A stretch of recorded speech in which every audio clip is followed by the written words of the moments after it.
Esse Dia Nacional do Cerrado, que é sempre comemorado no dia 11 de setembro, foi ontem.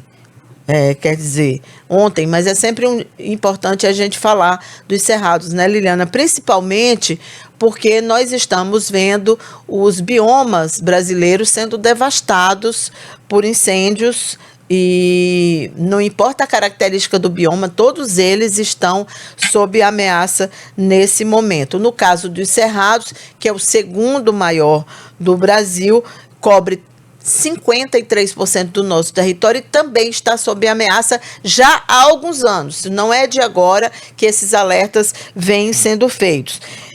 Liliana, qual é a situação do nosso cerrado aqui? A gente tem dados para avaliar essa situação? E até antes de você responder, eu vou só fazer um contexto aqui. Eu lembro que eu perguntei no ano passado ao esqueci o nome dele agora, mas ele era representante dessa área, trabalha com a ministra Marina Silva, se havia alguma possibilidade de intervenção naqueles locais, porque na época eles tinham divulgado um estudo sobre a região da Matopiba, que estava muito afetada, né? E eu perguntei se eles iriam fazer alguma coisa para reduzir esse desmatamento. Ele me falou, naquela época, gente, isso já está fazendo um ano, que eles estavam avaliando o que poderia ser feito. Eu até questionei se seria possível interromper algumas atividades que são danosas para o meio ambiente, e ele disse, não, a gente está estudando, está analisando, isso tem mais de um ano, e eu nunca soube dessa resposta, até hoje eu estou esperando pelo resultado dessa avaliação. Mas é isso, bom dia, Liliana. Bom dia, primeiro obrigada pelo espaço, né, para a gente falar sobre esse bioma que você apresentou tão bem, e o quanto ele é importante, né, a nível de Brasil, e aqui trazendo para a nossa região, aqui para o Piauí. O Cerrado, a nível de Brasil, ele é o segundo mais importante, como você relatou, mas ele também é o segundo mais ameaçado, né? Ele é o segundo mais ameaçado. Acho que caiu. Não, a gente está te ouvindo, pode continuar. Tá, ele é o segundo mais ameaçado, e a gente trazendo aqui para a nossa região do Piauí, ele é o quarto mais importante a nível de Brasil, o Cerrado Piauiense, mas ele é o primeiro mais importante a nível de Nordeste. E você falou um dado tão importante em relação ao como é que está a situação do Cerrado hoje, né? A gente tem uma área, graças a Deus aqui no Brasil, eu acho que o desmatamento está reduzido ao nível de outros estados, ele está um pouquinho mais baixo nesse último ano, mas ainda não é algo para se comemorar. Ontem foi o dia do Cerrado, era algo que a gente poderia estar comemorando, mas que não tem dados que a gente possa comemorar, principalmente pela grande importância do bioma aqui para a nossa região, para o Brasil inteiro. É considerada a nossa caixa d'água do Brasil, né, por armazenar entre as 12 e as 8 bacias hidrográficas mais importantes do país, para você ver quanto é riquíssima a nossa região. E nessa região da Matopiba, 77,7% foram o dado de desmatamento só desse ano. Então, cresceu bastante. E o Piauí, ele está dentro dessa região. Maranhão, Tocantins, Piauí, Bahia, está dentro da região onde tem essa faixa, né, de expansão para a produção, para a pecuária, e esse desmatamento ele vem aumentando. E até me surpreende quando a gente fala do que é que está sendo feito, do que é que possa estar sendo feito, a gente vê como não tem sido feito muita coisa, né? Tanto que não houve uma resposta, você questionou, mas não houve uma resposta do que é que poderia estar sendo proposto, do que é que poderia estar sendo buscado, estar sendo feito para reduzir esse desmatamento, ao passo que tudo cresce, que a produção agrícola cresce, que a área de pasto cresce, a gente vê que as áreas de cultivo de subsistência mesmo, da agricultura de subsistência, essas de baixo impacto, elas vêm baixando, elas vêm tendo uma redução muito grande, e aquela área de cerrado, ela está dando está tendo um novo modelo, que são esses modelos agroecológicos que estão sendo produzidos aqui no Piauí, bem aqui em Uruçuí, como a gente pode estar vendo, a expansão está crescendo muito rápido, e isso é preocupante. E quando você traz o dado do que está sendo feito, a gente vê que só 1,7% do cerrado é que ele é protegido por unidade de conservação. A gente não tem essa proteção. A gente não tem unidade de conservação sendo feita que proteja esse bioma, que é tão importante, né? E eu acho que esses dados, essas informações, o espaço aqui que você está dando para falar sobre isso é muito válido. Quem dera que houvesse outros espaços para falar sobre o bioma, sobre o cerrado. Entendi. Bom, eu queria também, você detalhou aí, né, como é que ocorre esse desmatamento e como é que a gente fala que vai desaparecendo, e é importante que o nosso ouvinte, telespectador, entenda que quando há um desmatamento, é muito difícil, em algumas situações, que essa terra seja recuperada. É por isso que os deslocamentos de quem produz, né, tanto na pecuária quanto na agricultura de grande porte, o chamado agronegócio, ele é cíclico e ele acontece num estado, numa área, depois ele vai para outra, exatamente porque aquela terra, depois de um tempo, ela não se regenera mais. Ela não é mais fértil, por mais que a gente tenha tecnologia. Isso é importante a gente lembrar, né? E um detalhe importante é porque a gente trazendo aqui para o Piauí, para a nossa região, a produção do que estava nessa área de outros solos, como você está falando, que ele não tem um período de recuperação rápido, esses produtores, que a gente pode falar assim, os empreendedores, eles vêm para cá, para o Piauí, porque o solo ele ainda é muito bom. Então, eles usam essas técnicas, esses modelos, né? Tecnologia para a produção. Então, eles vêm em busca disso. Aqui no Piauí, a gente também tem uma situação da mão de obra que ela é baixa, o valor de terra ele é muito baixo também.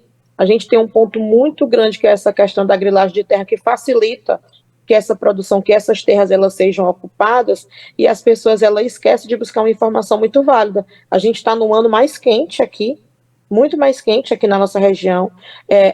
No Brasil inteiro, a gente vê a intensidade de queimadas que acontece na região, no país.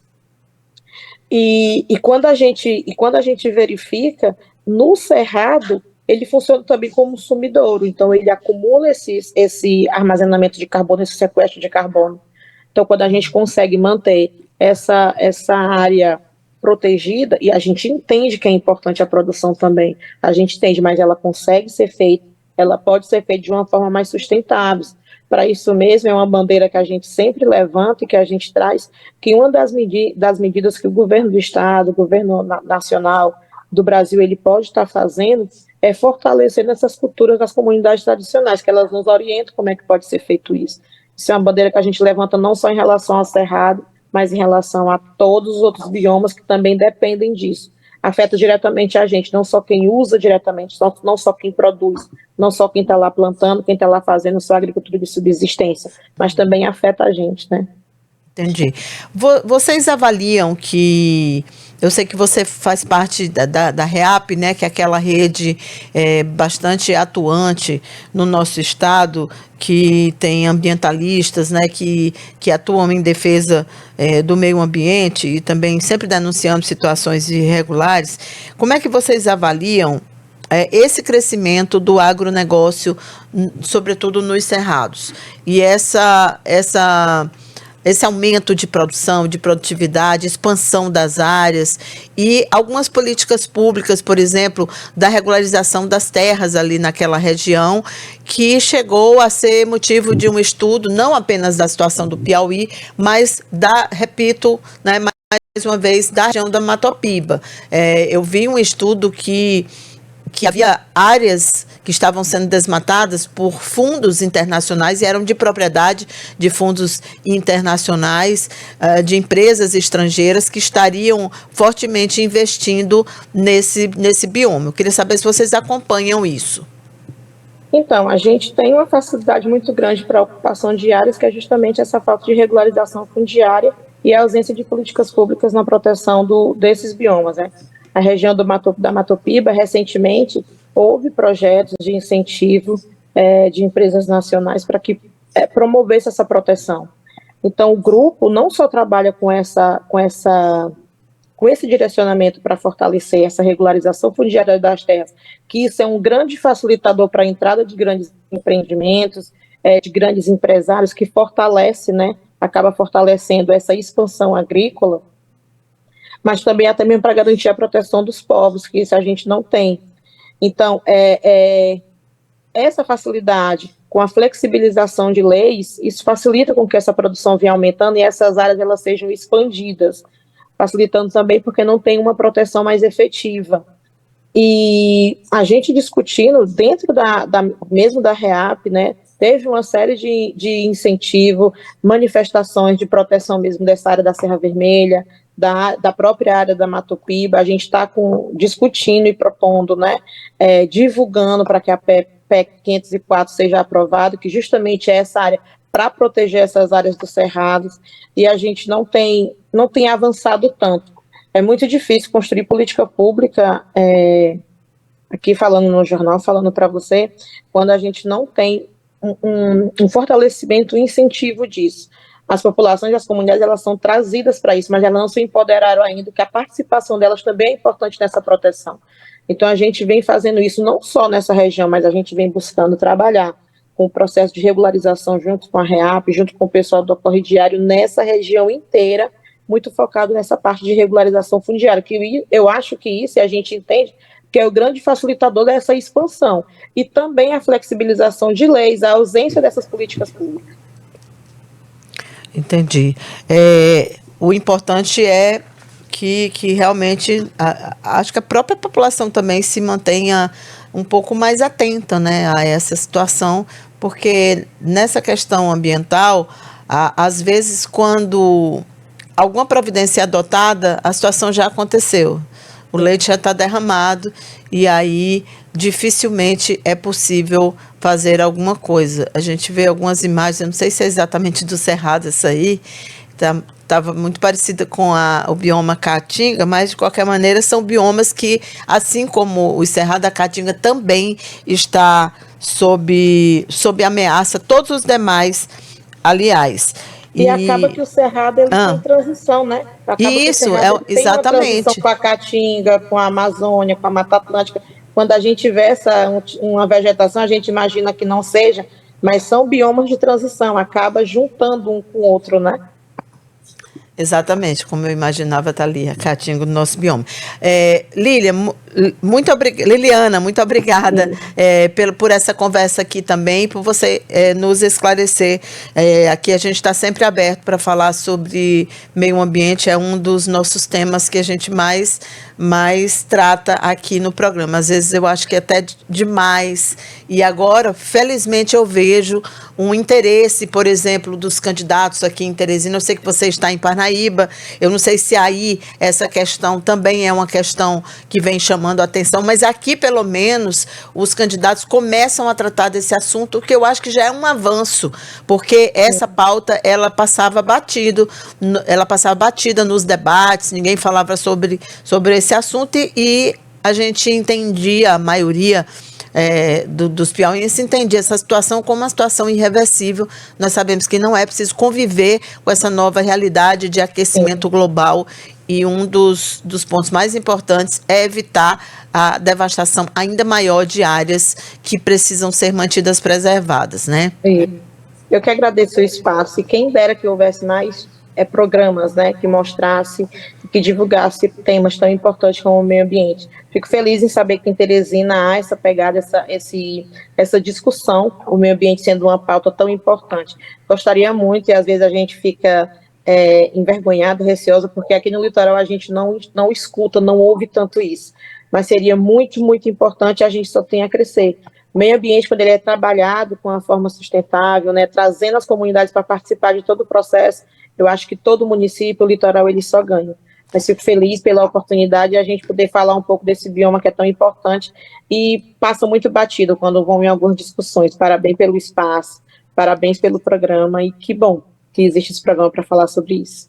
Obrigada. E é porque aí vocês têm a área de manguezais, que também está muito afetada, né, Liliana? Muita. Manguezal, ontem mesmo a gente esteve fazendo sobrevoo em áreas de mangue, a gente se assusta com o tamanho de área que estão sendo desmatada. Isso tudo, mais uma vez, fortalecido pela urbanização, né? Acabam invadindo áreas para construção de casas, e quando a gente vê as casas, elas fogem do padrão do que seria uma área de uso sustentável, são mansões dentro de uma área de manguezal. Mas, assim, é preciso estar discutindo, é preciso estar trazendo esses temas para estar... educação ambiental é muito importante para que as pessoas elas se empoderem, se apropriem disso. E é um trabalho de formiguinha, é juntando o seu programa, juntando com outras pessoas que possam participar e divulgar isso, e a gente alcançando o resultado que a gente almeja, que tem interesse, né? Tá bom, querida. Olha, muito obrigada, então. Lembrando que a Liliana é presidente também de organização não governamental da Ilha Ativa. Muito obrigada, querido. Bom dia. Obrigada, bom dia.